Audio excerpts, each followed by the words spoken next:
আপনাদের আচার অনুষ্ঠান করে তখন কোন পারমিশন তারা নিয়ে থাকে? আজকে একটা রাম মন্দিরের প্রতিষ্ঠা হবে, এখানে আমরা কোনো তলোয়ার প্রদর্শন করতে আসিনি, এখানে কোনো বোমা বন্দুকের প্রদর্শন করতে আসেনি। এখানকার সনাতন সমাজের যে একটা আচার ব্যবহার আছে, ভারতবর্ষের পরম্পরা ঐতিহ্য যুগপুরুষ যাকে বলা হয়, সেই ভক্ত শ্রী রামচন্দ্রের আমরা পুজো করতে চলেছি।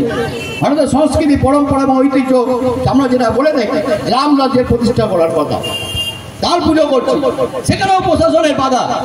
এই বাধা অতিক্রম করে আমরা পুজো করছি। আমরা প্রশাসনকেও বলেছি, আপনাদের যদি আমাদেরকে গ্রেপ্তার করতে হয় আমাদের গ্রেপ্তার করুন, কিন্তু আমরা যেখানে পুজো করছি সেখানে পুজো করবই। তাতে যদি আপনারা আমাদেরকে গ্রেপ্তার করতে হয় গ্রেপ্তার করবেন, কিন্তু আমরা আমাদের অধিকার ছাড়বো না। সনাতন সমাজ জেগে উঠেছে, সনাতন সমাজ নিজের অধিকারকে কেড়ে নেবে, কিন্তু আমরা আমাদের অধিকার কিছুতেই ছাড়বো না। তো আগামী দিনেও আমরা এখানে পুজো করব। যারা যারা বাধা দেওয়ার চেষ্টা করছেন প্রশাসনের পক্ষ থেকে, শুনে রাখুন, আগামী দিনেও আপনাদেরকে বাংলাদেশে পাঠাবার চক্রান্ত করা হচ্ছে।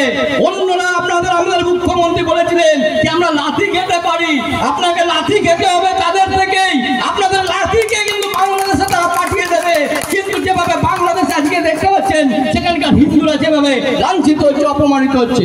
এই বন্ধু, আপনাদের সকলের কাছে অনুরোধ, বিগত দিনেও যেভাবে আমরা এখানে পুজো করে এসেছি, এখানেও আগামী দিনেও আমরা অন্তত সেবা সংঘের পরিচালনায় এই পুজো চালিয়ে যাব।